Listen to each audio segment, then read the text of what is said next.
Let's jump right into it. What's up, Grant? Welcome, everybody. It's, I guess technically now it's called the Pocket Presents Podcast. Oh, I didn't know that. Nice. Yeah, I'm Lummy. And you're Grant. What's up, Grant? How's it going, Lumix? Man, what a... Crazy week. I'm kind of glad that we delayed it to Thursday, especially with the USF hiring. And all the different stuff that's kind of transpired, even from Tuesday. Oh, agree. This worked out well. In the coaching world. Yeah, I got a little webpage here pulled up. But, I mean, absolutely, I don't think you and I really talked about what happened, with Lane Kiffin. No, it was nuts. I feel like everybody pretty much knew a couple weeks ago if he was going to stay, he would say he's staying.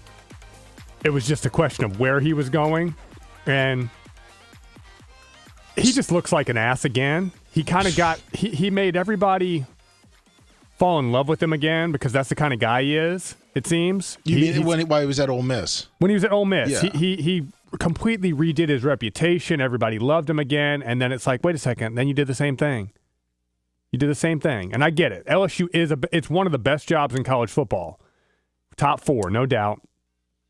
But you're leaving your team in the SEC. And I feel like he had the leverage where if he would have told LSU, hey, I'm coming, but I'm wait. staying. I'm staying until the season ends. I don't care that this year's recruiting class is going to suffer because of it. I'm finishing what I started at Ole Miss, and I'll come to you after that. Or do you think because by chance that Ole Miss wins, at that point wins the whole thing, I mean, how hard would that be for him to then jump ship as a national championship coach and go to LSU? I mean, at that point, Ole Miss that would have been incredible, unreal. Yeah, and I mean, at that point, Ole Miss has got to literally throw everything at him. But I'm saying if he really wanted to, that's the thing. He's like, I really wanted to coach my team. It's like, no, you didn't. You took another job. Yeah. If you really wanted to coach your team, you wouldn't have taken another job. You would have said, we're 11-1 in the SEC. Our only loss is a great game at Georgia, which was back and forth. Yep. We're a national title contender. Like, I'll wait till next year to see what's open if I really want to leave. So Kiffin he's a great coach, and then you hate him when he does something like this, and then you watch his press conference at LSU, and you realize, God dang, this guy's just so fucking likable. That's the thing, and that's what sucks because he's just jovial, he's funny. Yeah. That's why he obviously does so well in the recruiting side. But charismatic, all that. Yeah, he's a good coach.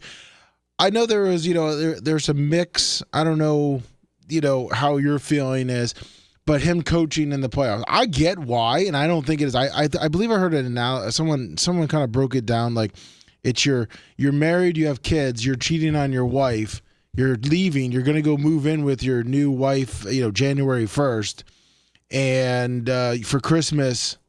It's like, well, let me just come back and act like we're all a big family and sit with Let's have Christmas with the together. Kids. Yeah. Exactly, and it's like, no, we're not doing that. Exactly, no. Get it, but my kids like me.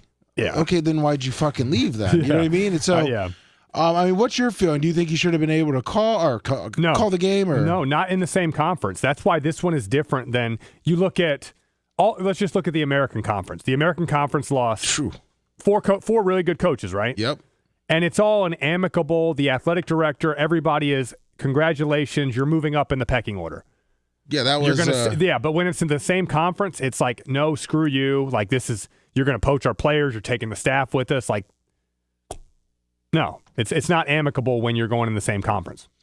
So, I mean, obviously you're looking at, and then Ole Miss obviously replaces Lane Kiffin with Pete Golding. Pete Golding, former Alabama defensive coordinator. He's a former Delta State linebacker, I believe, but a very well thought of defensive mind. And it shows you Ole Miss's commitment to winning. They took Alabama's D coordinator 3 years ago. Yeah, they're paying these guys. Charlie Weiss Jr. was, I think, $1.5 to $2 million a year at Ole Miss. Ole Miss had already said they're going to pony up. I think they offered him 12. I know he got 13 a year at LSU, but it wasn't about money. Yeah, it was. It was about money. It's about money for you and your team. And that's fine. Just be honest. LSU is a bigger program. Yes, it is. But like I said, if 3 years from now LSU is 11-1 with a loss at Georgia by 7 or 10 points in a great game, LSU's going to be extremely happy. You're going to say, oh, we're a national title contender. It's like, that's what he just left. Yeah. That's what he just left. You're leaving a national title contender, possibly every year from a Ole Miss you're literally going to be probably what, the 6 seed? 5 or 6 seed, yeah. The 5 or 6 seed, which you have a perfect opportunity. You've already played some of the best teams. That you're not like going from James Madison or Tulane, where it's a struggle just to make it into the maybe next year's not going to be the same. It's like the program was rolling. I mean, they won 10 games 4 out of 5 years. Is that correct? Yeah. Yeah. I mean, and the first year was 2020 when they didn't play a full schedule, so 10 games wasn't really even possible then. But yeah, they're a top 12 program right now in college football. They're paying them like it. It's a shame, but go do it. 813-90 Bubba, 813-90 Bubba, and then you still got Penn State sitting out there. I mean, they pretty much were the first to fire. Exactly. And now high school is already kind of committing. If they don't hit a home run, their AD's getting fired. I guarantee that. Because he's going to look like a freaking moron. What are they doing? I mean, are they just... Well, they could be waiting for an NFL guy. That could be a possibility. I mean, obviously there's been rumors about possibly, I know Mike Tomlin likes being in Pittsburgh. I don't see him being fired, but people said that he would be a perfect fit. Yeah. Well, I think Penn State, I don't think they planned on it going this long. I know they offered Jeff Brom the job. He's staying home at Louisville. Oh, nice. Ohio State people think that Hartline was involved at Penn State. I don't know for certain, but they think he was. But I wouldn't be surprised if Penn State didn't offer somebody like him. They don't want a first-time head coach. But there's been several. Kalani Sitake from BYU was, I believe, offered that job as well, and he got BYU to pony up more money for him and his players. So. I mean, do you see someone like, or would this be a Penn State? And I'm not saying that he's a bad coach, but is it like a John Gruden who's still sitting out there? John Gruden's a great coach. I would have been. I'll say when I heard Golesh leaving, and I wanted John Gruden. I said that would be my dream hire. We already got Derek Brooks on staff. Oh yeah, it almost looked like it was lining up perfectly. Yeah, and I'm very happy with Hartline. But John Gruden's a great football coach. Yes, he's not going to coach the NFL while the lawsuit's going on. So somebody in college hire John Gruden. I want to see it. I mean, because right now, I mean, if you're looking at the colleges that are available, you got Penn State, UConn, Coastal Carolina, Tulane, and Memphis that are still looking for coaches, and you're kind of looking at it and going, "Oh, John Gruden, I don't see really going to UConn, any of those schools." He likes ball so much. I could see him going to UConn. But I mean, but you're looking at Penn State. Obviously, Penn State's a great job. Really good program. I mean, I don't think he'd be picky. I just think he wants to coach. I'm wondering if they interviewed him. I don't think so. I doubt it. At USF? I'm saying for USF. Oh, for USF. I believe Will Stein was involved, who ended up getting hired at Kentucky. I believe Colin Klein was involved, who's now going to be at K-State. And so that's kind of the profile, right? You hired what's Hartline, 36? Yeah. So I think they were looking for... he's 39. He's 39. 39. I think they were looking for a young offensive mind, obviously, right? Yes. So that fits the profile that they were looking for. So that would lead me to believe that Gruden probably was not interviewed or... Well, I came up with this theory in my head over the weekend. I said, the perfect scenario in my head with USF would be John Gruden comes in for 3-4 years while 2-3 years while this lawsuit in the NFL is going on, but he's got an offensive-minded coach in the wait and wings, like kind of like how Bowden was with Jimbo Fisher, and then Gruden then gets popped up to go back to the NFL, which in my head at that time too was he also goes back to the Bucs, and then that offensive coordinator that's pretty much been running the program then pops in to the USF, but obviously it's not happening. No, not happening. It is what it is. But which one are we talking about next? We going right into you? Well, we got 210 here. Let's hear it. Hey, gentlemen. How you guys doing today? Good. How are you doing? Good. Good. So I am curious with John Gruden. I think the hardest thing with John Gruden, the transition going to college, would be the recruiting aspect. I think the problem is a lot of these, fans say, well, why don't we put this coach or that coach? But then going into a program to actually develop a culture and recruit, it can be the hardest thing. Absolutely agree. Yes. For somebody, I think John Gruden had been in the NFL. I believe he was a college coach coming up for a couple years, but Tennessee. Yeah, but he had been in the NFL for 30 years basically, and it's totally different.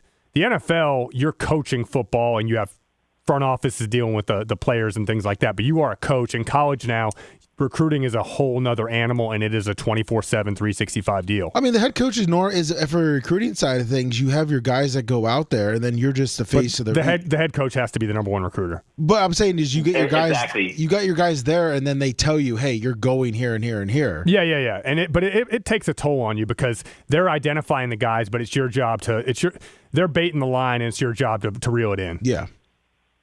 So that's why I agree. Marcus Freeman was so successful at Notre Dame. He's the main recruiter. I mean, when he took the job at Notre Dame, he said, I will be the lead recruiter for every single recruit we go after. And that's why Brian Kelly was not the best recruiter at Notre Dame. And the same thing when he went to LSU. Brian Kelly doesn't like to recruit. And neither does Mullen, and that's what Dan Mullen. I mean, Dan Mullen, I think Grant will agree, is a heck of a coach. But he just was not. He during the season he did not want to go out there and recruit, and nowadays that's a problem. Yeah, these players want you in their face. I think that's a very accurate statement. That Freeman is definitely Brian Kelly. We talked about a few weeks ago. Brian Kelly's probably the best thing. If you look at his assistants, he had an eye for talented assistants from Elko to Marcus Freeman, Mike Denbrock, all these. Lee. Yes, exactly. He hired great assistants, and those guys are all moved up. And that's another aspect of being a head coach is that you do deserve credit for. But I do think you're right that John Gruden, it would be a different world, and I don't know how it would. I don't know if it would be a match made in heaven for him to be at a college program, but I think he's such a football lunatic. I think he'd do whatever needed to be done. I think the problem is who he surrounds himself by. That's another thing. And does he want to be around these, like, think about it, the typical coach, the parents are handing their child off for you to form this person into being a man, a future husband, a future father, a future professional. Does he want to do that? You know what I mean? A lot of coaches, when they're, in the NFL, it's like it's already a finished product. You know what I mean? Like, yes, there's a little bit of mentorship, but, when these guys are getting paid more than the coach, it's kind of hard to mentor a guy. Yeah, very good points. Very good points. But when you look at a college kid, you look at this high school kid, you're basically now their father figure. You know what I mean? And that's one thing we could go to. I was going to say with Kirby, with Georgia, all those arrests. I'm surprised there hasn't been more pressure with the media. They win so much that that gets overlooked. Well, you got to think with Gruden too. I get it, but you know what I mean. If you look at Gruden, especially with his TV and with Barstool stuff like that, like him sitting down with the young quarterbacks and the different young players, and when he's coaching them up, I think it's such a great feeling for him. He's like passing so much knowledge, and he's looking at these kids, and they're looking at him, and they're like, "Wow, this is John Gruden." He knows that, everything he knows. He shows such likability. Exactly, he does. So I think he could recruit, but would he want? I know he loves the grind of coaching, but would he want the grind of recruiting? And I know. I think the other thing I was going to say is, like, when you're looking at the 2 seconds of him sitting down with, when he's doing his QB camp, we see this quick thing, and it's like, wow, he looks amazing. But it's a whole different thing, the grind, to go after a kid and, keep putting in the effort of a kid. And then maybe last minute, that kid's like, hey, coach, I got a better offer somewhere else. Yeah. You know what I mean? And another thing is, it's like, it's different. Like when Charlie Weiss went to Notre Dame all those years ago, he was able to be like, I won all these Super Bowls with the Patriots. Mm-hmm. But he recruited. He was awesome recruiter on offense. Guy couldn't recruit defense, save his life. Yeah. So that's another thing. It's like, how many of these kids are going to buy into this? Yeah. There's only so much you could say. I helped, coach Tom Brady to a Super Bowl. And that was why Charlie Weiss was so successful with those recruiting classes at Notre Dame. If you guys can't tell, I'm a massive Notre Dame fan. That's why I keep bringing them up. Okay. But that's the one thing I was going to say. It's hard with a lot of these other guys. It's hard to connect with these kids, and using the money thing, it's only going to go so far as well. Yeah, exactly. Agree. And I talk about this with my friends all the time. We shoot the shit about football all the time.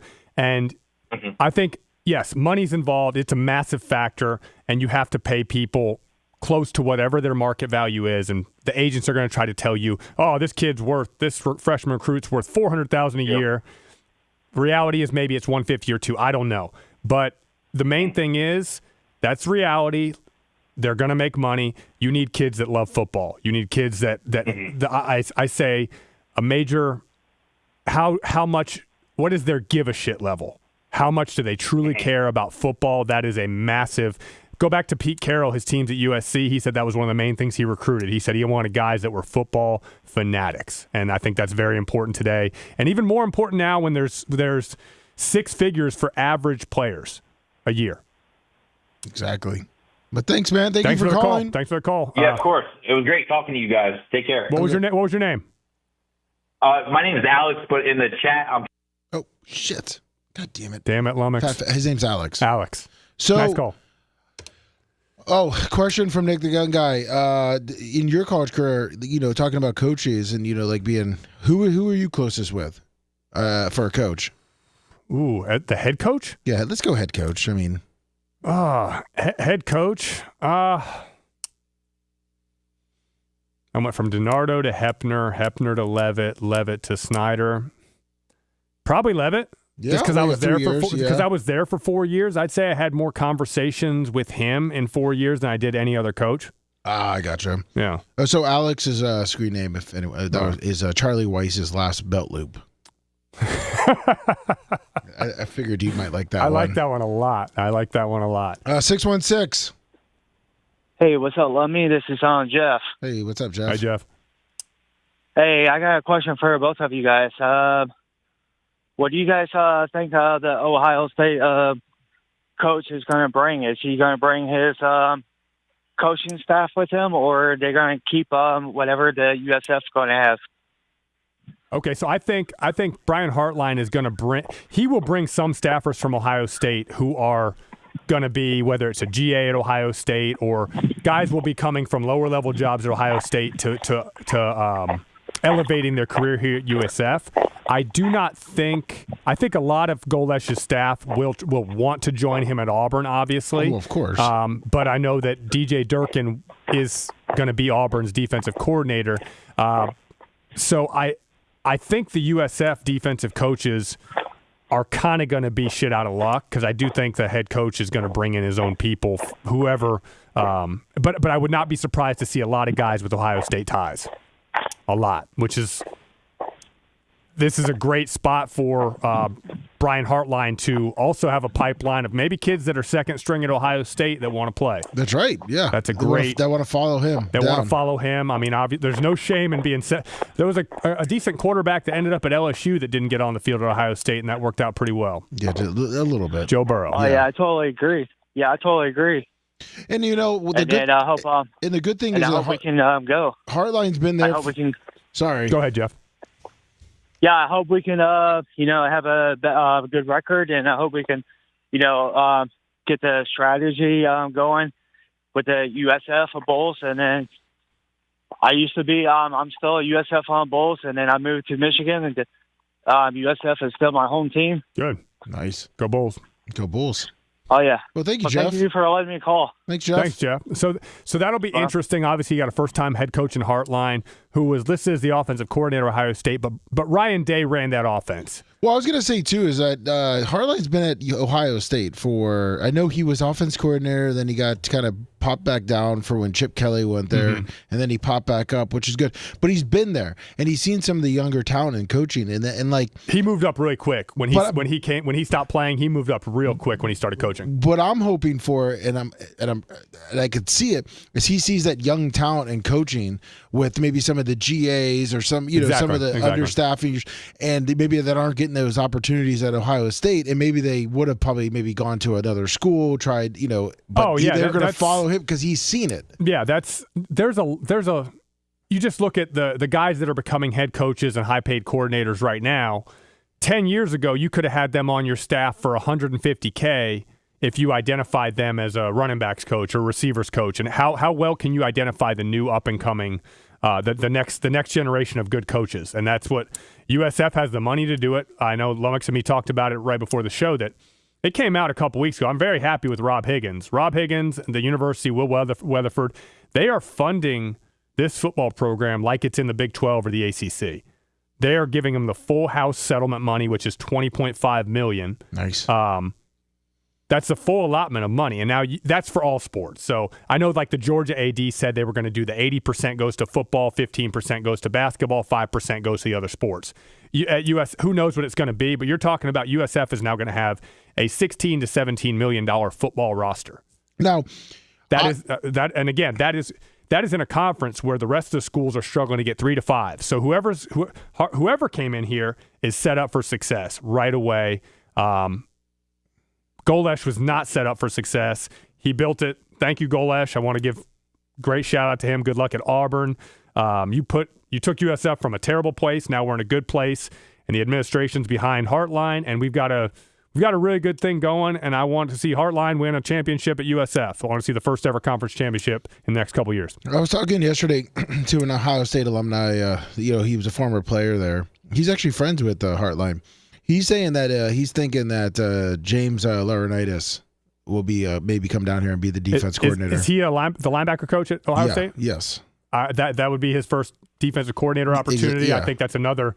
You're talking about another guy. Laurinaitis is about what, 34, 35? I think so. Yes, I think he's right around that age. Oh yeah, and this. I mean, so that's another young coach that right there. He's a linebacker coach. He's going to have his first opportunity to be a defense coordinator with a coach that he knows. I mean. It's going to be very, very, very interesting. That's a great. That's a name that's pretty recognizable. These kids want to play for guys that played in the NFL because they think that's their win. That's their path to go there. But I also want to say with Hartline, coming from Ohio State is a very polarizing program. Obviously, a lot of people hate Ryan Day, but we can all agree he's a damn good coach and runs a damn good program. So. Brian Hartline has a great blueprint of how to run a program, and let's bring that same type of Ohio State is the creme de la creme of college football. Let's get that program, that blueprint, that guideline, those guidelines down here at USF and keep this thing rolling. I mean, that would be perfect. Now, we'll stick on Hartline. Mm-hmm. Obviously, Golesh's offense and what Hartline's probably – I mean, I don't see Hartline running – because we kind of talked about it, we were texting about it yesterday, about they're just going to be a pound and ground. They're just going to wear you out. Where Golesh was kind of a hurry-up offense, let's win with the speed, you have your linemen in shape, yada, yada. How much difference of personnel on offense are you going to see? Well, I think the best coaches adapt to the personnel. And I think it just happened to be a great fit with what Golesh does and having Byron Brown, who's a phenomenal quarterback. And I'll say it right now, he's going to go to Auburn. I know it's not official when the transfer portal opens up. In January, right? Yeah. He's going to go to Auburn, make a ton of money, and I hope he does great because he is an absolute stud, an absolute warrior. And so is he not going to play in the bowl game, you think? I think he might. But I wouldn't. I mean, it wouldn't be surprised if he doesn't. Wouldn't be surprised if and I don't know who would play in the bowl game, but yeah, I have no idea there. But I think you see what Ryan Day has done over the years with the quarterbacks he's had. They've had different styles of quarterback, and they're not necessarily a ground and pound team. I just think that they know this year, and even last year, Chip Kelly was a coordinator, but their way to victory is to play like that right now because their talent level is just better. We're going to play really conservative. We're going to Julian Sands completing 78% of his passes or something. So they are throwing the ball, but he's going 22 of 27 for 210 yards, 2 touchdowns, no picks. They're grinding people out. I think Hartline has been around enough offenses that he knows how to adjust. He's going to look at it in spring ball, see what he's got. Who are they going to get to transfer in? We talked about that before the show. USF is going to have a nice chunk of money to throw at the quarterback of their choice, who is probably going to be coming up from Sunbelt or another AAC school or somebody who played at another school, even a bigger school who might be coming down a little bit. I don't know. Well, like you said, there could be a backup Ohio State guy that, maybe took a liking to Hartline. Wants to come down here and sees what Byron Brown did, say, hey, we want to be a 3,000, 1,000 guy at USF and win our first conference title. But I actually hope they go out and get somebody with 2 years of eligibility left. So they can build and then build into that new stadium and everything like that. And Is there a surprise coaching hire that kind of happened? Ooh, obviously, besides the Lane Kiffin stuff, and obviously the Hartline. I mean, outside of that, because I have the list pulled up. I don't know if you can see it. Yep, I got it. But I mean, obviously the Virginia Tech was early on, and Oklahoma State, Kent State, California, Auburn, LSU, Florida. I think Bob Chesney's a really good coach, and going all the way out to UCLA, he's been on the East Coast his entire career. I thought he would stay somewhere in the East Coast, but I do think he's an exceptional coach. Surprised at that group, honestly, I would think probably Jim Mora. I was surprised he left UConn. UConn, but they are a basketball school. Colorado State's moving into the Pac-12. Colorado State's well funded. They should be. They got a new stadium out there. Are they? Well, are they? Yeah. Oh, wow. Okay. Among the Mountain West schools and what they're going to go in, they've got good money, and I know it's tough sledding up at UConn when you're second fiddle to a basketball team. That's true, and women's basketball. Mm-hmm. Now, but of those names, I was also surprised. Coach Kleiman at K-State abruptly retired. Yeah, but your boy got it in there. It's not official yet. They got to make it happen because he is a great coach, but. Coach Kleiman, I got the news yesterday that he was retiring, and it shocked me, but I know he had a little small health issue at the end of 2024, and it just shows you that the stresses of these jobs is brutal, and he's 58 years old. He's been a great coach. He won 4 national titles at North Dakota State, comes up to K-State, 7 years, won a Big 12 title, had, I want to say, 3 seasons of 9 wins also. He did a really good job, and he's stepping away. Tons of money. What he has of his health left, let's keep it. I tip my cap to you for getting out when you are still relatively healthy, and it's time. Let's go get my boy. This is Colin Klein. It's only a matter of time before he's a head coach somewhere. We knew everybody in the business knew he was going to be a coach at K-State at some point. I didn't think it happened now, but I'm glad it is. Now, do you think is he waiting to see what goes on with Texas A&M, or you think he's already if they sign him, he'll go? So it's gonna be an amicable parting of ways. It's okay. Elko already said that from the discussions he's had with Colin, he's gonna continue to coach throughout the playoff. So and also Mark Stoops, do you see? There's a question in chat from Big E. And Nick the Gun Guy? Do you see Mark Stoops getting a head coaching job, or do you see him being a coordinator this year? I think it's going to be real tough to be a coordinator when you've been a head coach for that long.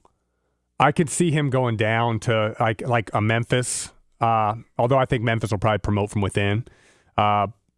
He also could be a guy that takes a year off or so. But Mark Stoops, from everything I've heard, he's another football lunatic. A super intense guy, so I do expect to see. And he did a really good job at Kentucky.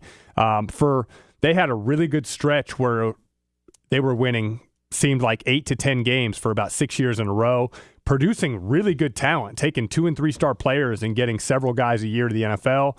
They haven't adjusted to the NIL as well as some others, but again, you're talking about a school that is a basketball school. Yeah. So, but I do think Mark Stoops will coach again.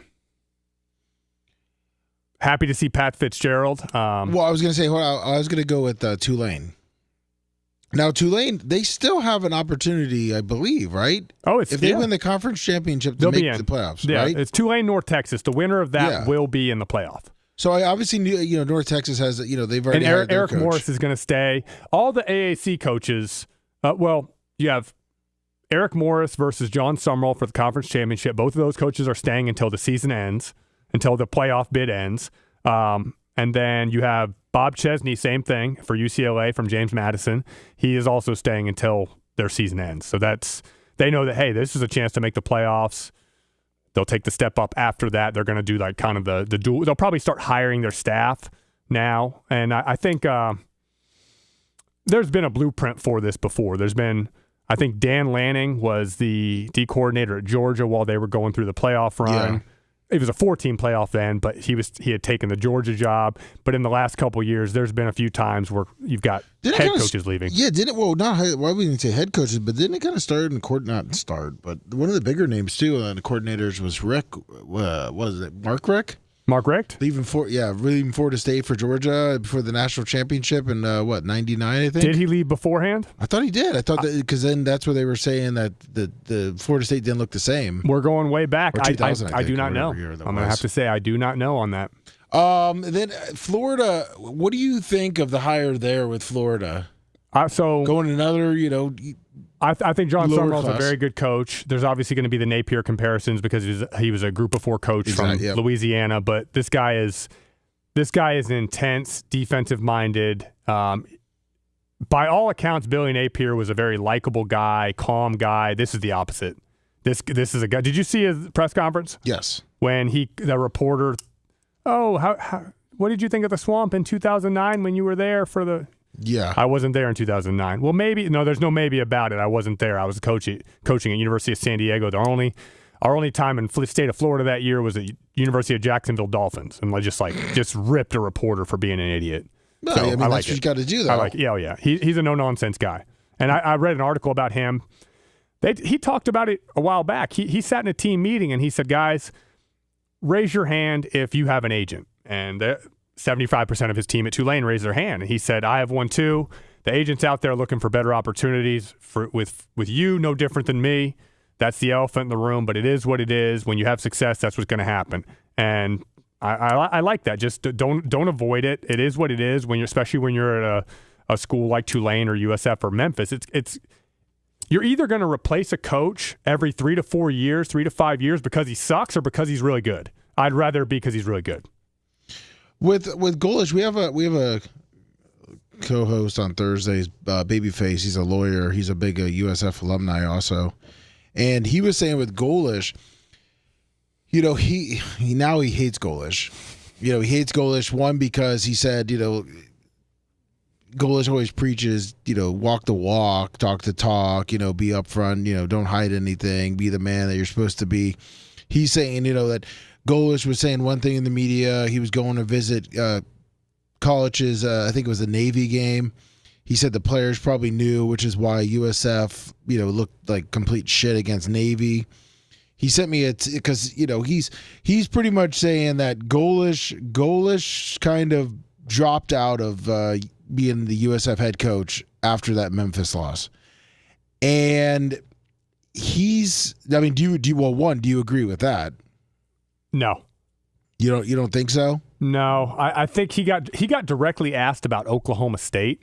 Yeah, I remember that one. And I believe that he did not interview there.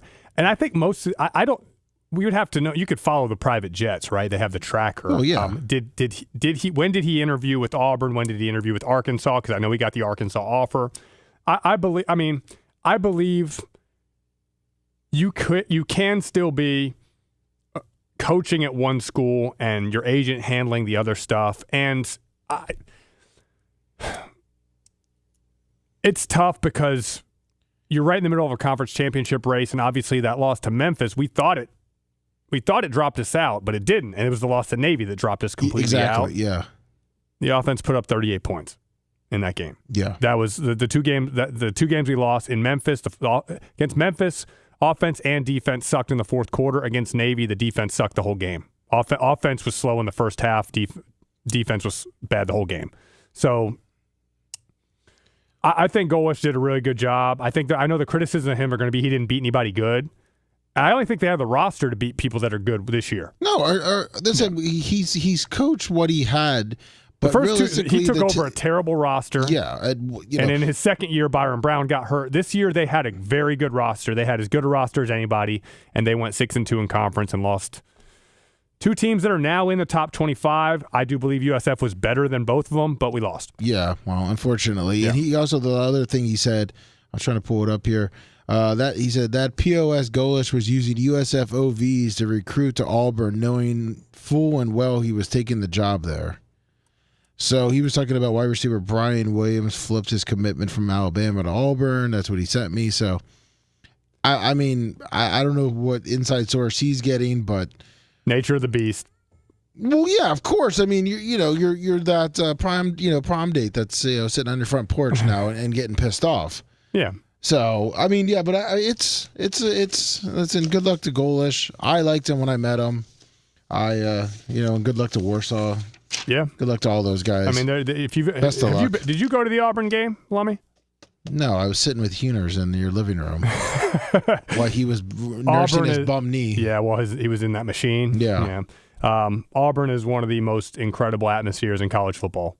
Oh, it looked like it was absolutely crazy. And they were good that year. Like, we beat them and they were good. They ended up going 9-3, winning the Peach Bowl. 10-3, sorry. And even when they're not good, they still get 88,000 people there. It's insane how great of an atmosphere it is. Well, it's a small little, Yeah. It's like small Clemson. town. It's like Clemson. Yeah. The only thing to do in Alabama around there is go to the Auburn games. Yeah. Well, I also think the way the USF teams played against Alabama also is a big factor in the Auburn AD. We want a guy that knows how to beat Bama. And I know we didn't beat Bama at USF, but you talk about having a good game plan against Bama. Golesh did 2 years in a row. Yeah, that is correct. Yeah, at home and away. Yeah. Yep. Going into these conference championships, I mean, let's talk about the smallest because I got a couple questions on the bigger ones. But what sheet is What are this? the questions? What we got? Hold on, let me get. Is this the right sheet? What the? Oh, 2019. God damn it! I'm looking at my sheet that I printed for the college football, and I'm like, these are not the games. The thing was showing for the Big Ten championship, it was showing Ohio State versus Wisconsin. You gave me that one too. Yeah, I know. I'm like, what the hell? It gave from 2019. Troy James. I just want to run through these. Friday night. Troy James Madison. So James Madison right now. James Madison's 11-1. Their schedule was trash, except for they lost 28-14 at Louisville early in the season, I believe, on a Friday night. And they competed with the solid Louisville team and lost 28-14. That game, that was their one good game. But they need to win, and they need to root for Duke. They're 23.5-point favorites. They need to run it up. They need to look impressive and hope that Duke wins. You know what I mean? Yeah, exactly. And they're playing at home at Bridgeforth. It's a great environment. I expect them to win big. Troy, good program. I've watched. I mean, obviously, JMU's gonna lay it on them. JMU's good. I think they're gonna want. JMU's another one with their coach is staying until they need to run it up and play well. I was gonna say they need to impress so they can possibly sneak into that playoff game. Kennesaw State and Jacksonville State. This is an exciting game too. Actually, both those games right there. Just from watching Kennesaw, I think I talked about Jerry Mack at Kennesaw State about 6 weeks ago. Holy crap! What a job he's done playing against Charles Kelly, former Florida State D coordinator, first head coaching job at Jacksonville State. He picked up where Rich Rod left off. Makes it to the conference championship game. I'm going to take Jacksonville State in this game at home. Really? Because I've seen a little bit more of Kennesaw State, so I'm thinking Kennesaw State. All right, they're pretty impressive. I don't know if you watched a lot of Kennesaw State, maybe just that 1 week, but I could see definitely Kennesaw State. I saw them week 1 against Wake Forest play really well, and because Kennesaw was coming off a really bad team. Yeah, they were bad last year, and in his first year, he did a good job. He's another coach, Jerry Mack. In a couple of years, will probably be, if they continue the success at Kennesaw State, he'll be probably moving up to an American level type job. He got North Texas and Tulane for the American Championship. I'm going North Texas on this one. North Texas? I don't think Tulane's defense is good enough. I think North Texas is firing on all cylinders. Mestamaker, the quarterback, is really good. They've got good offensive weapons. I'm going to take North Texas in a high-scoring game. I'm going to say 38-20. That's it? You don't think it's going to be a high-scoring back and forth? I mean, I'm going to say 38-28. Vegas has the line at 67.5. Yeah, 38-28 is what I'll call it. I'm thinking late touchdown seals it. I mean, couple turnovers, 2 turnover advantage for North Texas, something like that. Who's taking over for coaching at Tulane right now? Summerall's staying until the. Oh, is he? Yeah. Oh, okay. Mm-hmm. He's coaching until their season ends, or if he loses this game, he won't coach the bowl game. But if he wins this game and they make the playoff, he'll stay. But I don't know. I know Ed Orgeron would be interested in going to Tulane. He wants to coach. He's from that. He's a Cajun. We'll see. UNLV Boise State Mountain West Championship.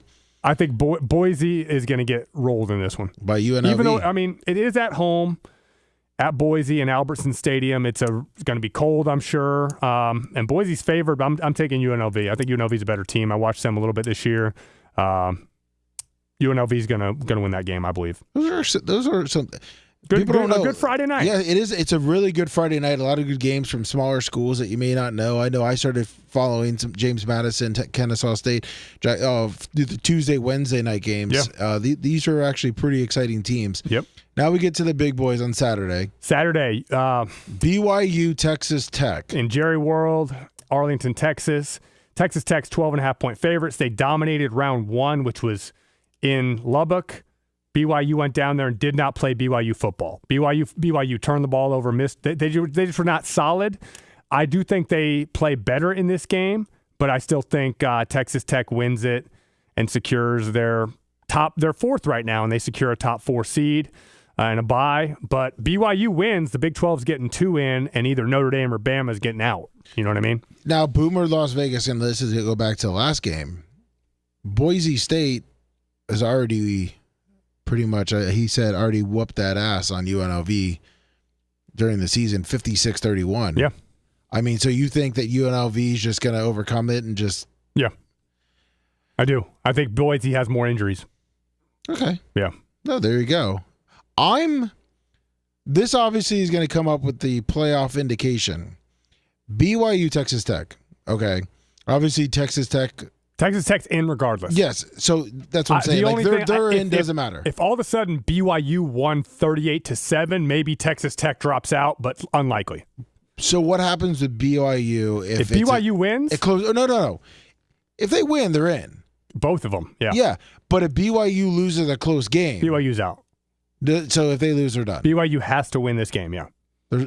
They got to win the turnover battle, which they didn't in Lubbock. They got to play solid football. It was really windy as well in Lubbock. Now they're playing in a dome. I still think Texas Tech gets it done. Texas Tech's a really good football team, and they're peaking at the right time. That's man. I really want BYU to make it, even if they lose. Because they've been disrespected 2 years in a row. And I really think that they could. Well, I mean, I think if you look at their resume, if BYU loses this game close. Yes. If they were to lose this game 28-24 last second game, they have some quality wins. Utah, very good team. Iowa State, good team. TCU, good team. Cincinnati, good team. Arizona, Arizona, also very good team. They've got some very good wins. I think that you could put those wins up there with those are 5 wins that are teams that have been in and out of the top 25, right? Yes. With Utah being a legit top 15 team. Utah's very good. Yeah. So I think they've been disrespected all year. And BYU plays really good football. Very, very well coached. I'd love to see them get in. But I think Texas Tech's going to win. Miami, Western Michigan. I think Western Michigan takes this game. I think Western Michigan's a better football team. This game is normally Ford Field. Yeah. Western Michigan wins. Big boy football. Georgia. 4 p.m. a rematch. Bama beat them the first time. Got out to a great start. Georgia fought back. Round 2. Now we're looking at the winner and loser here. Because see, this is where you're looking at. So all right, Alabama loses. If it's close, they still get in. If Georgia wins by 2 touchdowns, which I think is possible, Bama's offense is not playing great, and Jam Miller, there's no way. After what I saw against Auburn, it looks like a high ankle sprain. It looks like a several-week injury. That's their running game. I think Georgia wins this game by 2 touchdowns, and Bama might drop below Notre Dame and Miami. So that's then still BYU, they lose their fuck too. Yeah. Because Notre Dame and Miami are sitting there waiting to come in. Yes. Okay. Fuck. Yeah. But I think Alabama needs to keep this game close. A close game and Alabama's in. Well, yeah. The SEC is slobbered. I mean, they're. Yeah, they're getting the knob slobbed. Yeah, always. Yeah, and always. And especially Alabama. They want those Alabama fans.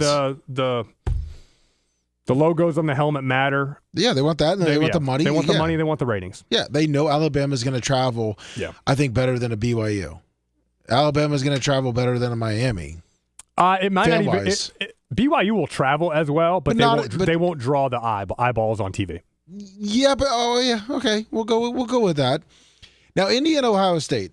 Ohio State, how much is it going to affect Ohio State? Obviously, you said Ryan Day's pretty much runs the offense. Yeah, it's minimal. It's minimal. This is a program that's a well-oiled machine. I do think that the caliber of play, caliber of team is affected. I mean, they did not look good for a while against Michigan because I don't think since the Texas game, I don't think they played anybody worth a nickel. Since Texas, let's see here. We know Texas is talented, but we got I believe that's Grambling. Yeah, Grambling, Ohio Bobcats, Washington, Minnesota. Illinois, but Illinois. There's been a lot of mediocre teams they played. Wisconsin, Penn State, Purdue, UCLA, Rutgers. And it took them a while against Michigan to really grind out that win. The talent is not the issue at Ohio State. We know that. I just think that was the first time in a month and a half. Penn State has a pulse, right? We know they have a talented team. It's the first time in a month and a half they played a team that was capable of putting up a fight, right? Yes. And Indiana is the new kid on the block. They're trying to become a blue blood in a 2-year stretch. I am taking Indiana in this game. Well, I'm a bit of a homer because I went there for a year, but I like Indiana's defense. I like their run game. I think they're very sound on defense, and as good as Julian Sayin is as a freshman, I think they're going to throw a lot of stuff at him, and I think Indiana wins the game somehow. But I do think also Indiana, I don't know if you watched that Purdue game, I thought Mendoza should have thrown 3 picks in the first quarter. Yeah, the first quarter they did not look good. Yeah, but they ran the shit out of the ball and pumped. Of course. But I thought Mendoza who's a really good quarterback, I thought he started out really slow. Now, obviously this is bouncing back to their game, but Charlie Weiss's last belt loop brings up a pretty good point, and I want to see what you think. Alabama, they put Alabama at number 9, and they obviously put Notre Dame at number 10. Mm-hmm. He's saying, even with the Bama loss, it kind of saves them because even Notre Dame is just going to move up 1, and he doesn't see Alabama moving down that much where where BYU gets a loss in 11-2, and Alabama with a 10-3 record. In the conference championship in Miami wouldn't jump them. Well, Oklahoma and Alabama are kind of attached, right? Because that's Oklahoma's best win. Yes. If Alabama were to get whooped by Georgia, I think Oklahoma could move down also. Really? I don't think they're at risk of, you know what I mean? I think they could just move down to 9 or 10. Oklahoma's safely in, but obviously all the big question mark is why is Notre Dame ahead of Miami when they beat them and all that? Yes, that's the big. I get that argument, but if you look at the whole body of work, they played in week 1 at Miami. Miami beat them. Miami's 2 losses are worse losses than Notre Dame's 2 losses. Yeah, the 2 losses are Louisville, which is and SMU. Louisville at that time was playing very, very well. SMU, they should not have lost that game. There's a big talent gap there, and they blew that game. And Notre Dame's their 2 losses were Miami. At Miami, and then they lost on the last minute to A&M first 2 weeks. So they've won 10 straight games. And it's Notre Dame. So it's Notre Dame. Exactly. They're like Alabama. They're like, yes. They want that old school money in there. Yeah, 100%. Duke, Virginia, which you absolutely love. I love Duke it. This would be chaos if Duke were to win. If Duke were to win, you're now looking at the American, and you're looking at James Madison getting in the playoff, and then you're likely looking at ACC. Maybe does Miami slide in? I don't know, but the ACC might be shit out of luck. And Duke is just going to be a conference champion that is not getting in. Correct. Which is absolutely crazy. Yeah. Because you always think of the power, I didn't even know this rule until last year when the Big 12 had kind of a very tumultuous season. They were saying, the Big 12 champ might not get in. And I was like, what? And I had to go back and reread the rules and say, oh, shoot, they might not. But it might happen this year. I mean, the Duke losses. Click on Duke. What rule are you talking about? Duke's losses. No. What rule, though? You said you had to go back. You have the top 5 highest-ranked conference champs. So if Duke wins, Duke will not Duke. You have those are the automatics. So you have SEC champ, Big Ten champ, ACC or Big 12 champ, and then you have two other conference champions, AAC, American, and Sun Belt will both be a higher ranking than Duke. I got you now. Yeah, so Duke got blown out by Illinois, lost to a Tulane, so you can't put you're not putting Tulane gets in. Tulane gets, and they lost to UConn, who was a 9-3 team, but you've got that's not as good of a schedule as James Madison. Like I think James Madison, you could argue that they didn't play anybody, but I would say that 12-1 James Madison's better than a 8-5 Duke. Oh, well, who are you going with for this game then? I am going with Duke. Oh, are you going with Duke because you love the chaos and so you're kind of leaning that way? But I also think their quarterback is really good. I mean, even you look at their losses, go back, they score a lot of points. They paid him a lot of money. Yeah. They scored a lot of points against Tulane. They scored a lot of points against UConn. I guess UVA shut them down. Georgia Tech shut them down. Illinois shut them down. So I put my foot in my mouth a little bit there. But Mensa's numbers go up to their stats. Statistics, yes, sir. Darian Mensa's had a really good year. 28 touchdowns, 4 picks, 3,400 yards. So that's 280 yards a game, 285 yards a game. Great touchdown interception. He's playing really, really well. They're a really good offense. Wow. Yeah. I mean, that's going to be an exciting game. Rematch. Go, click on that box score. All right, hit forward. There we go. Click on the box score from about 4 weeks ago. Yeah, right here. So they whooped them. They were up. Yeah, because Duke only got 14 in the fourth. 14 in the fourth. Yeah. Scroll down. Keep going. Yeah, they shut them down pretty good. 12 carries. Oof. They got behind early, and then they just dominated the game. But I think Duke wins. And that was at Duke, but you're still sticking with it. I'm still sticking with it. I like the chaos, and I like Mensa. Look at that. That is insane right there. I was trying to pull my little coaching thing back up. We got any other coaching stuff we want to talk about there? Well, I'm looking, and I'm wondering, where was it? No, I mean, I guess we pretty much touched on Jim Mora. Yeah, that was. Because I know he wanted to go to Colorado State. Now I think UConn goes back to absolutely mediocrity. He was a good coach for a while at UCLA, which we've seen. UCLA is not the easiest place to win, and he did a pretty good job there, and he was out for a little bit, and then he did a really good job at UConn. I don't know if we even talked about it. Joe Fagnano, I don't know how you pronounce it, but I think he went 28 touchdowns, 1 pick on the year. UConn's quarterback, and at one point it was like 20-0. I don't think he threw his first pick until about the 11th week of the season. So we got to give a shout out to that's an unbelievable performance by a quarterback all year. Yeah. Well, I mean, how was their schedule anyhow this year? Okay, it was. I would say it was American level. Okay, as an independent. Yeah. The 3 games they lost were all in overtime. They were that close to being 12-0. I don't know why it popped in my head, but Penn State job. And I'm probably just way out there because he probably hasn't been really showing it. But couldn't you see, or maybe it's not sexy enough, couldn't you see like a Greg Schiano going to Penn State?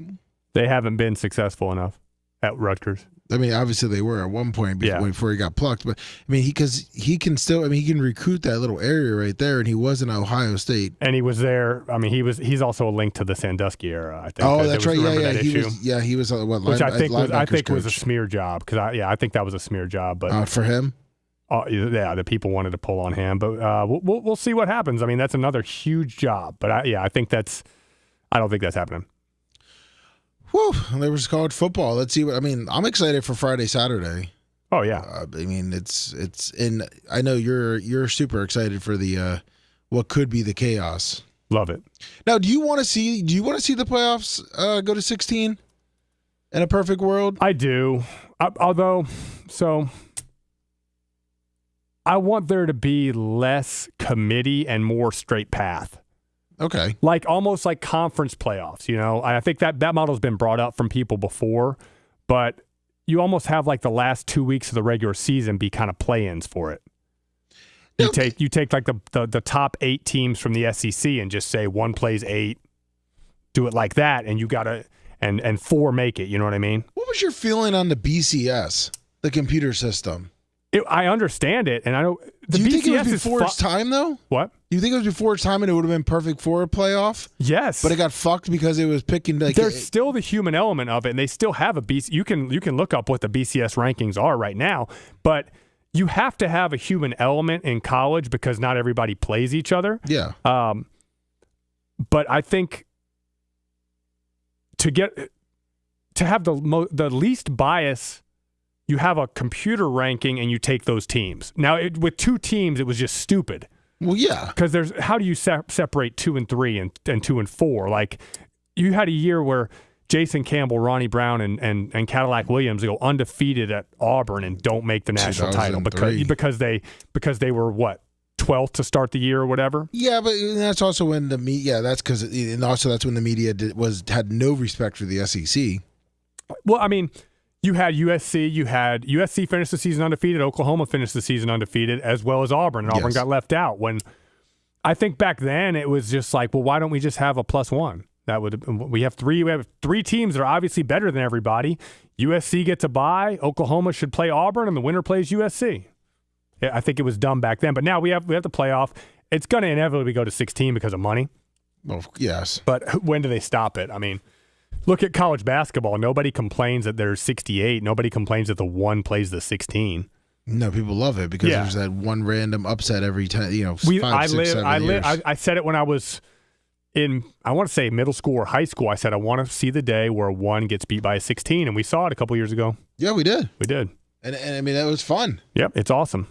And that's, people are going to argue that, if you have Georgia play James Madison in round 1, it's going to water it down, and it's just going to be basketball. Doesn't complain. It's the greatest event in sports. Yeah, exactly. I mean, football is obviously a different animal. With all the conferences, I do think a 16-team playoff is ideal. You have every conference champion. Every conference champion makes it. No matter the rank, though? No matter the rank? Correct, yeah. Okay. But I think how many make it from each conference, I know the Big Ten and the SEC were pushing the 4-4, 2-2, 1-1, or whatever it is. Yeah. But there needs to be some sort of uniformity. Like, you just know, in the NFL, if you win your division, you're going to the playoffs. Like, you know what I mean? In the NFL, and there's only 32 teams, so it makes it easier. But so college football, there's some complexity. And I saw this earlier today when I was working out. Josh Pate, they asked him, you know Josh Pate? Yes. Yeah, I think he's a very sharp mind. They were talking about what changes he wants to see, and they need to start the season the week before Labor Day. He made that. He brought that up. The final regular season game does need to be before Thanksgiving. Conference championship should be Thanksgiving, and then this should be the first week of the playoff. Move it all up a little bit. You finish the season January 1st, then you have the transfer portal and all that. You just speed up the timeline a little bit because the chaos. It helps the players and it helps the athletic directors, administrations. You need some more uniformity. Figure everything out before, I guess you could say, spring semester comes into play. Yeah. If that even matters these days. All right, well, let's jump over to NFL. The pros. There's a big Thursday night game tonight. Dallas at Detroit, which I think it's St. Brown, he's healing quick. But he's, I guess, a game time decision. I mean, Cowboys are playing. Cowboys are exciting to watch. Well, you got Pickens and you got Lamb. You got Dak. I mean, Dak's a good quarterback. He's had a couple bad games this year because they put so much on him. But Dak has played good football a lot. I genuinely like Dak as a human being and as a quarterback. I think he's a great leader of a franchise, and they're starting to peak. And the Lions are trending down. Now they're saying, I think there was a stat that between these two teams, there's an 8% chance that if you lose this game, you're going to make the playoffs. Yeah. Yep. And I mean, so who do you see win this game? Especially if St. Brown's back, I give the opportunity. I guess agree. The Lions a little better opportunity. The Lions, remember, they don't lose 2 games in a row. Yes, correct. And I think if St. Brown does not play, I think that's coming to an end. Yeah, because I feel like he's so good on third down. And they lost who was their tight end? Laporta? Yeah. He's out too? I did not know that. Yeah, Laporta's out, unless he all of a sudden came back. But I think the trend stops of the So you think the Lions are going I think the 7 and Cowboys get 6? it done. The Cowboys, they are playing better defense as well since they made the Quinn and Williams trade. The last few games, obviously, 3 games in a row, the 3 games, that's better defense for the Cowboys, 49-65, so that's 21.7 points a game over the last 3 when they were previously letting up about 30. Cowboys. Yeah. I'm going with the Cowboys. Yeah, Laporta is on the injured reserve. I know he doesn't put up like the crazy stats, but he is that. He's a good tight end. Yeah, he's a good dump off too for a running game. But yeah, they got a good running game. You're going who? Oh, Gibbs is electric. Yeah. He's an incredible running back. Cowboys. You got Cowboys? I got Cowboys. Wow. Okay. Yeah. Seattle at Atlanta. Now, Raheem. I kind of feel bad for Raheem. They got Kirk Cousins in there. Seattle's just absolutely rolling. Seattle's rolling. They look great. I think chalk lock there, Seattle. 7.5 points. Ooh, Cleveland, Tennessee. There's a couple of bad games. Shadur's going to win. Whoa. Yeah. Look at that. Bengals, Bills. Your boy's back. Your boys back for the Bengals. They're kind of turning it around. Bills are kind of that 8-4. Josh Allen's up in Buffalo. It's gonna be nice and cold for them. What do you see happening there? I don't trust the Bills' defense enough. I'm gonna call the upset. I'm gonna say Joe Burrow gets the win. That cold weather though on those bones. Bengals play cold weather too. Yeah, I know, but I'm saying Joe Burrow. His muscles. Dude, Joe Burrow's from Ohio. I'm saying his little body gets injured, man. He doesn't get a little injured. But you got to get a little protection. I know you're a homer. I know Burrow's your boy. Burrow's my boy. All right, so you got Bengals with the upset. I got Bengals upset. I like it. Now this is a tough game. This is going to be a really good game. Browns Titans. I got the Browns. I know, but why? Because the Titans suck. You don't think the Titans can pull out a win? I think Myles Garrett's going to have 9 sacks in one game. I think Cam Ward is going to be very, very shaky in this game, knowing that Myles Garrett's chasing him down. I do think the Browns are a better running team. Oh, yeah. I like Spears. I like the 1-2 punch of Pollard and Spears, but they don't have anywhere to run. Yeah, Judkins is he's a stud. Judkins is a tank. What do you think about Watson just coming back practicing with the Browns? I mean, they're paying him, so they might as well get something out of their investment. He's got to be there next year? No. They got to find a way to avoid that contract. Because whether it's the TikTok video of him dancing when he's supposed to be wearing a boot or something, I don't know. Because I think they voided what? I think they've already voided 2 or 3 years from it. Yeah. But they still got, I think it's $80 million on the cap. It's a nightmare. And I think Stefanski's a good coach that's in a bad situation. And he's going to get fucked. I mean, yeah. Well, I mean, obviously he'll come back. He'll come back somewhere else. But both him and Daboll were coaches of the year, and now their team sucks. Yeah. So it's like they can coach, but their front offices. I don't know how Joe Shane still has a job. Is it Shane or Schoen? I don't even know. I thought it was Schoen. Schoen? Yeah. I think he's terrible. Well, I think you and me could walk in and do his job for 1/10 the price and be a better team. but it's the Browns. I feel like they're just jinxed at this point. Yeah. The Tim Couch jinx. Tim Couch made the playoffs, and so did Baker. Listen, Tim Couch was actually good. But they were an expansion team with Butch Davis. Yeah. They got him to the playoffs with the number 1 pick. I mean, yeah. And then the Browns did what they did, and they gave up on everything. They don't like losing, but they are losers. Man. Dolphins, Jets. Dolphins are rolling. Dolphins know. Keep rolling. Tua with his shitty noodle arm and concussions. Somehow they're going to have to rely on Achane in this game because it's going to be the cold weather where the noodle arm is not that great. Well, that's why they're winning. Well, one, I think it's Tyreek Hill being injured because you could tell that. Well, one, I guess Tua's got 14 picks this year. It's Tua. That's normal. Achane's already over 1,000. Achane's yards per carry. That is almost 6 yards a carry. That is. Well, because if you think about it, I mean, look, the Dolphins turned it all around when Tyreek got hurt. Yeah. They took the basketball hoop, I guess, out of the locker room. Okay, they focus Waddle's now their number 1, but it looks like the offense is Achane. Yeah, and that's how he's really good and he's really fast. Exactly, and Tua just needs to dump the ball off the Waddle because that's all he can do. So, any chance for Tyrod Taylor and the Jets? Yeah, he'll play conservative. It's a 2.5-point spread. Tyrod Taylor will play conservative and keep you in the game. I mean, you know what he's going to do. He's very similar to Jacoby Brissett, a little more athletic. Yeah. Not quite as accurate of a passer, but that'll be a close game. Yeah, Tyrod Taylor, you're like literally that is a guy who's going to go in and execute the offense, and it's going to be a one-possession game in the fourth quarter. I like Tyrod Taylor as a I like him a quarterback. lot. I like him a lot. That's the reason he's still in the NFL, and he's damn near my age because he's smart. He knows how to run offense. Tyrod Taylor is going to be like a Josh Johnson. He already is like a Josh Johnson. Well, that's what I'm saying. Like, but Josh Johnson's what, 41? Something like that. Yeah, but Tyrod Taylor's going to play till he's 41. He might. Saints, We'll Bucks. hold that one to the end. Yep. It's Colts, Jaguars. Two teams going opposite directions. Trevor Lawrence, we can't figure out. Daniel Jones has a broken leg, I guess. Yeah, and he's not running as well. I do think the Colts get this win, although it's going to be a hostile environment down there in Jacksonville. They've got in Florida, you got fair weather fans, and the Jags are rolling right now. It's going to be loud. It's going to be chaos. A lot of alcohol is going to be drank in Duval County that day, and it's going to be a good environment. But I do think the Colts get back to their running ways, and Jonathan Taylor gets going, and they win. Now I did hear this stat here is that Jaguars have not given up, I believe, over 78 yards.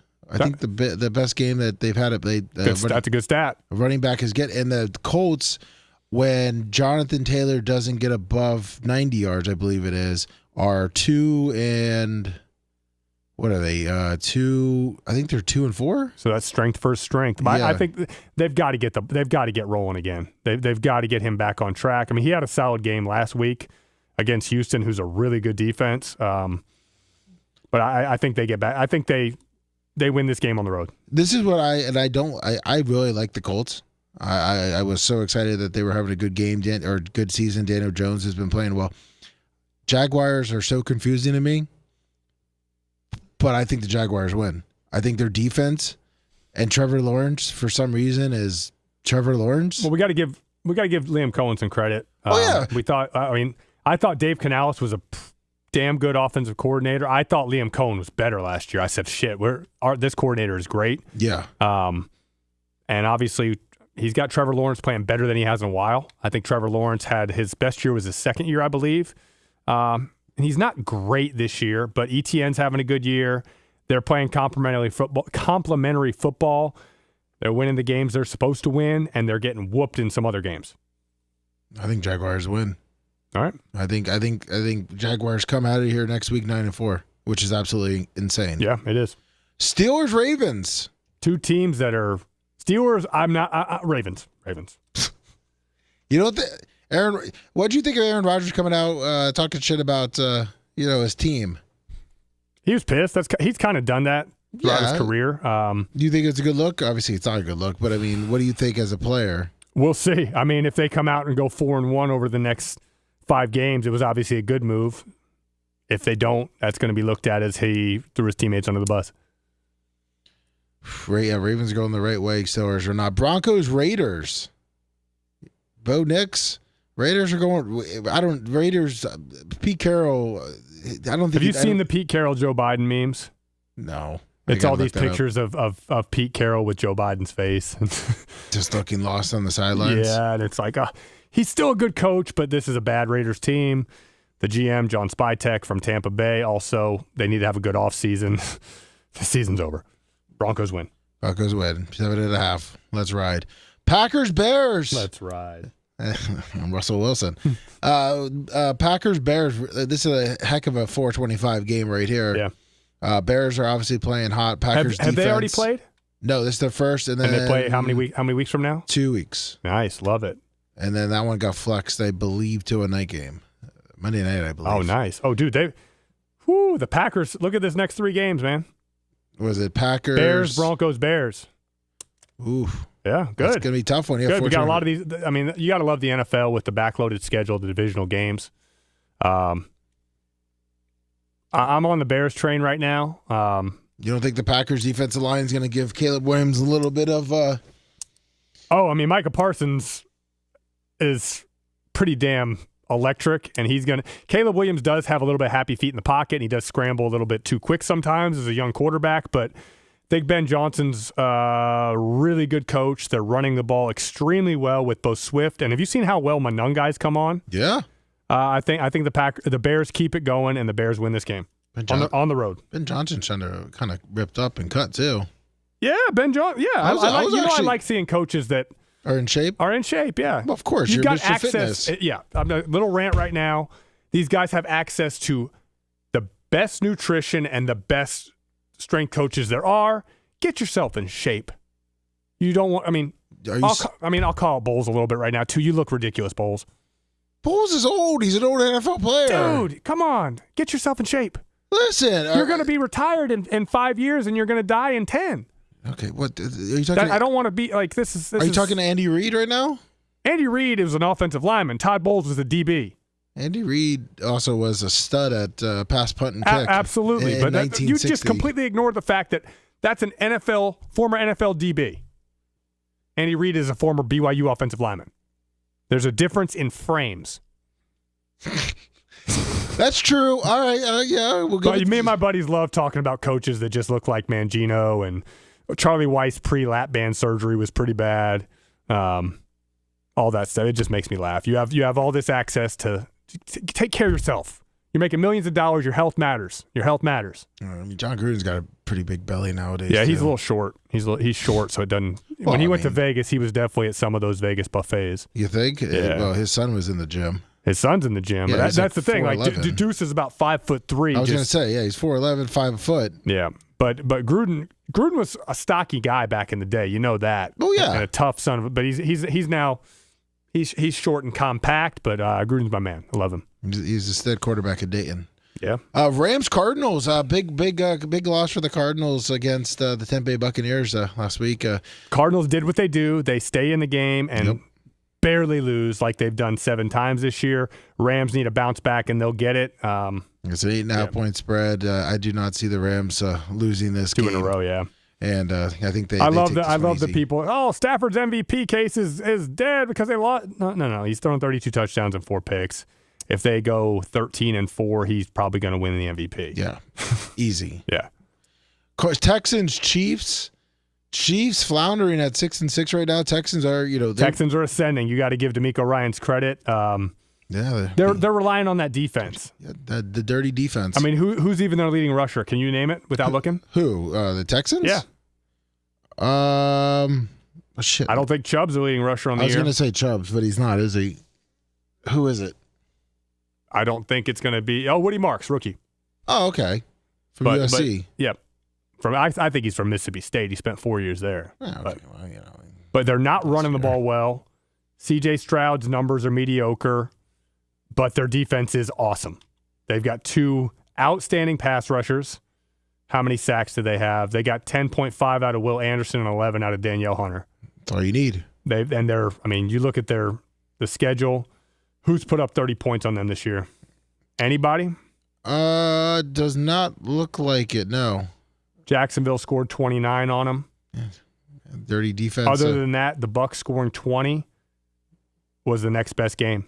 That's insane. Yeah, that's damn good defense. But again, that's what the Bucs are lacking. I think the Bucs, we know the criticism of Dennis as a linebacker coverage, but they have no pass rush. The Bucs have no pass rush, and that puts your whole defense in a bad spot. That's been the problem a couple years. Yeah. Ian, so you got Texans? Texans. Wow, Chiefs. They end the Chiefs season, basically. At home, too. Eagles, Chargers. Woo. Chargers, Eagles are. Yeah, your boy Brown got plenty of catches last game for the loss. Oh yeah, they lost. But they lost. But he got targets, so you don't see any complaining. 10 targets. Yeah, 10 targets. He had a really good game. He's a really good player. But what does he have? 20 catches in the last 2 games of losses. But no complaints. Of course. You change your whole offense so you don't have to listen to Brown cry the whole time. Yep. And then we come to the Tampa Bay Buccaneers. I mean, I think we know the formula against New Orleans. You got to make New Orleans quarterback beat you. And last time it definitely didn't happen. Last time we had the amazing game from Mr. Bucs backup defensive end, Anthony Nelson, sorry. Oh, yeah. Had the great game from him. Really, the offense didn't have to do much. It's going to be a rainy game. Going to be a rainy game. Bucks, of course. I'm going to say the Bucks win this game 24-14. I think they give 14 points. Yeah, I think they get in the end zone a couple times. But we can talk about the Bucks last week's game. Yeah, against the Cardinals. I thought the turnovers were the difference in the game. Yes. First, they cost themselves first drive of the game. Brissett, who I didn't know he had the best interception percentage in the history of the NFL. That's 1.2% of his passes or whatever. But he's a very smart quarterback, but he threw one on the first drive, and then in the second half, and that basically they were in field goal range. They were getting a field goal, no doubt. Yeah, I was going to say, but the Bucs didn't capitalize with the touchdown. Correct. On that one, and then in the second half, the first possession, the fumble. Yeah. And the Bucs played clean football. They didn't play good football, but they played clean football. I thought Bucky Irving's presence, he makes more people miss than both of the other running backs combined. And Godwin looked better. It's the first time we've seen Godwin. Okay, he's looking a little healthier. But he had a big drop in the end zone, though. On a beautiful throw from Baker. And Baker played turnover-free football again. His numbers are solid. Should have been 2 touchdowns, like we just said. But Baker's turnovers this year, what's he have? 6 turnovers total? 4 picks, 5 picks, and maybe 2 fumbles, which is that's really good for him. And he's had to play a different style of football without the stud receivers. So. Yeah, I mean, he's been able to adjust. He's adjusting well. They're 7-5, right about where we thought they'd be, and they gotta win 4 out of the next 5. And I think they can do that with that schedule. I think they will. I mean, it does suck. They got to play, Thursday night against the Falcons. But I mean, obviously they have that. But 3 home games in a row after that Rams debacle is what you need. Oh yeah, come home. And then you got the mini bye week to go play the Panthers. And then the Dolphins, who have been hot. Yeah. Then end the season in Carolina. Yeah, I'm looking forward to it. I'm sorry, at home against Carolina. Yeah. Last call, and we'll get out of here. 413. Hey, gentlemen, talking football. Love What's it. up? Been sitting back, just listening, enjoying. And since you brought up the Rams, it made me want to say that, of all the football we watched, over 3 games on Thanksgiving, and then the Bears game on Friday, and all the college football on Friday and Saturday, and every NFL game on Sunday, the most fun that I had was watching the Panthers take the Rams to school and catch them interceptions from Stafford, because he had been so long without interceptions.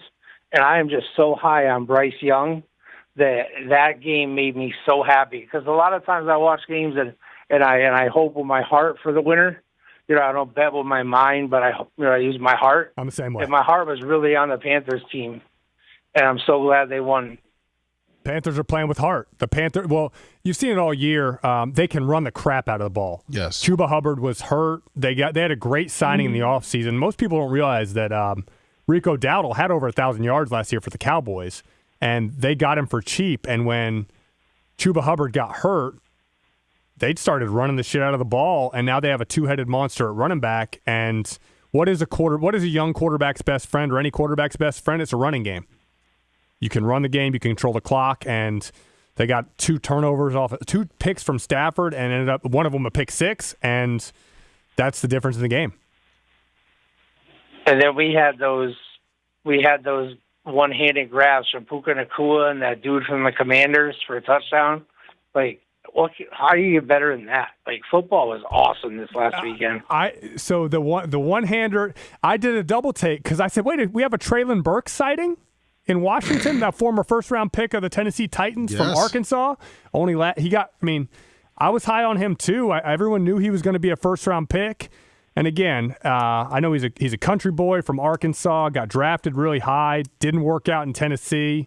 Maybe that catch propels his career to not be a bust. I'm serious. It was awesome. And then I actually thought it was better than the Puka Nacua catch.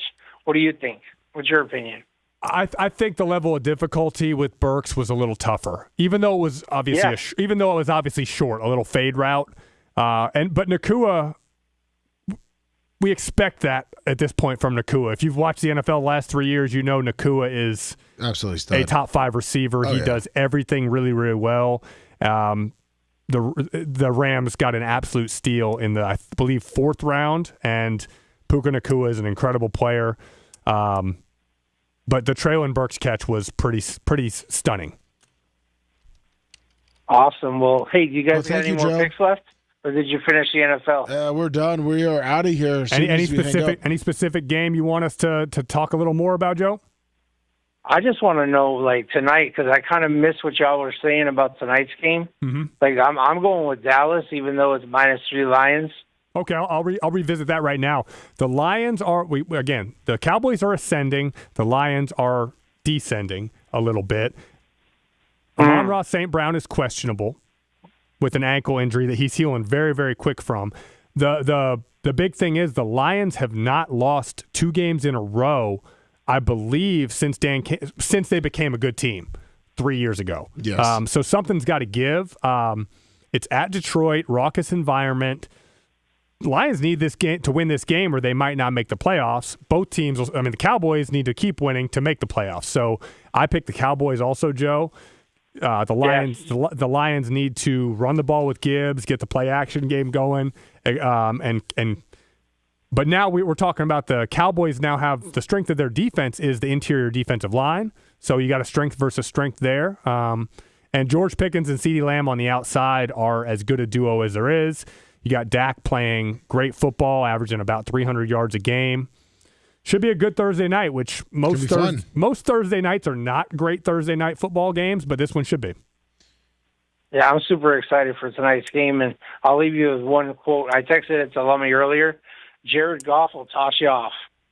And with that, I'll say God bless you guys. Great job, and we'll see you next week. Thank you, Joe. Thanks, Joe. Thank you, Joe. Big E says, let me ask Grant if he thinks Dak is the MVP. A lot of people are saying it. Well, I mean, Grant pretty much said, listen. Still Stafford. Stafford's going to probably take it. You know? Well, I'll give you the MVP rankings right now. I got Stafford number 1. I think I've got to go number 2. I got to go New England quarterback. Drake May. I was going to say, man, you could be like chaos. If the Cowboys go 11-5-1 and make the playoffs, Dak will be up there. And then, again, Josh Allen is still as unique. You're not even going to put a running back or wide receiver up there? It's not that's the award is the best quarterback. All right. Well, technically, it's supposed to be the most valuable player. It is on the team. The most valuable player in the league. Yeah. Well, I'm saying you got to move up from your team to the next thing. Well, if you took Dak away from the Cowboys, they suck. So if you take Josh Allen away from the Bills, they suck. Well, yeah, the Bills have nothing. Yeah. So I didn't know Cook well. I didn't know Cook had 1,200 yards. Holy shit. Oh, they're leaning on him. They also know their defense isn't that good. Yeah, true. Grant, thank you so much. Thank you, Lumix. Have a great rest of your week. We will be back here next week, Tuesday, after all the bowl games. Talk about the bowl games, all the conference championships, see what goes on with the playoffs. We'll be back here Monday morning. Jesus Christ. We'll be back here tomorrow morning at 6 a.m. right here. Go to check Bubba Army store, Bubba Army shop, BubbaArmyMerch.com. Thank you, everyone. See you tomorrow.